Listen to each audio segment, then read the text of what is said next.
The problem is we voluntarily give up data. So and you know there's the unknowingly. Yeah, no. Well, okay. Here's the problem.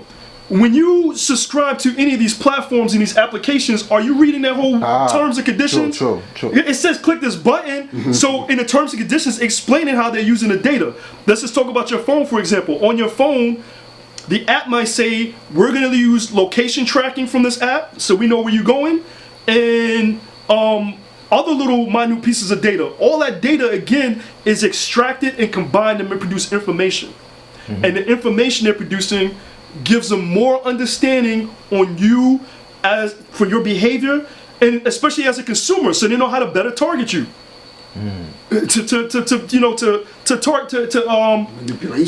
Manipulate you, point blank period, right? Manipulate you to buy things they want you to buy, or make you go where they want you to go, or drop things where they know you're going, right? So it's on the path where you traveling to go with the guy saying about the Internet of Things and the body metrics, So with the Internet of Things, it's just producing sensors on everything. Everything got a sensor now, right? So you know we got wearables on our bodies. You got these Fitbits, and even on your phone, the new iPhone got apps on it. Your hat, your sneakers. They all got sensors on it, and all those that you put the needle in your little right. arm. All those sensors is collecting data, and we opt in.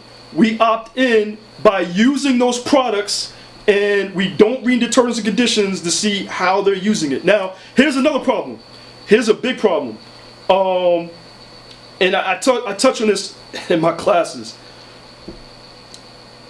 The U.S. has the tech companies, the biggest tech companies, right? You go to California in Seattle, that's where they at. Microsoft, Amazon, Google, and you know all the rest of them, Facebook.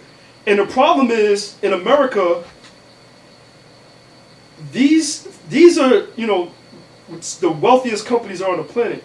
They use that money and that influence to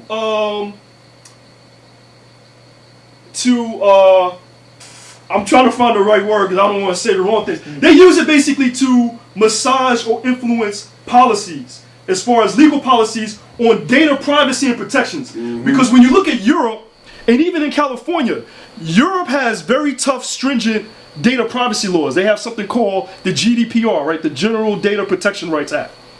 And you know how all of a sudden, when you go to a website and it pops up that banner that says, click here to acknowledge and accept that there's cookies and it's going to be tracking you? Yes. That's because of that European law that they force companies to let people know what information is being tracked on them. Right. If it wasn't for them, we wouldn't even have that. I'm talking about for the Europeans. And now you say it's behind us. But ask yourself the question, why? That's where I was getting. That's why I paused. It's not by accident. It's not by accident. Right. It's because the dominant companies are saying, and they're keeping it that way. They keeping it to where everything is favorable for them to suck up and vacuum all that data, right? And there's no restrictions on it. So as far as in the U.S. has to figure out and start asking them questions. When do we start fighting for our data privacy and data protections? Because we don't have any. And if you want it, you need to go to Europe or you need to go to California. Because for whatever reason, the people in California, and I shouldn't say for whatever reason, we kind of know because they know the dangers. So the people in California make sure. Silicon Valley. Right. I forgot what the name of it, but if you look it up and Google it, there's a California law for all California citizens that's very stringent on data use. You have to make all citizens know what data is being tracked and collected on them. But for the rest of the country, we don't have that right. So anyway, that's one issue right there, is that we opt in and we don't have a lot of protections. And not only that, it's a bigger problem than that. There's data brokers out here, and there's all these articles that discuss about, and even the U.S. government is looking at this and understands the problem, that the data brokers have loopholes on how they're collecting data and mining it, and they're sharing it and selling it to people in China and Russia on U.S. persons.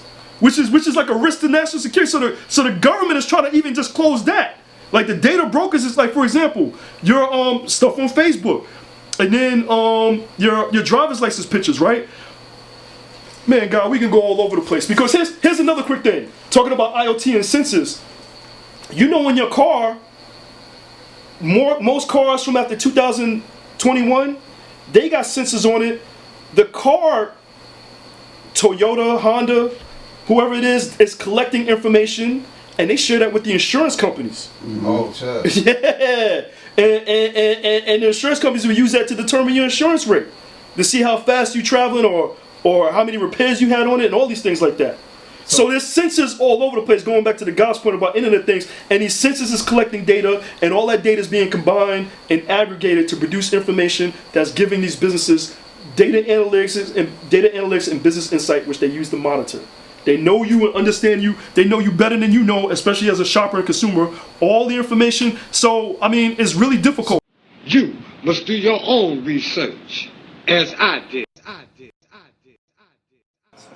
If Mecca did this.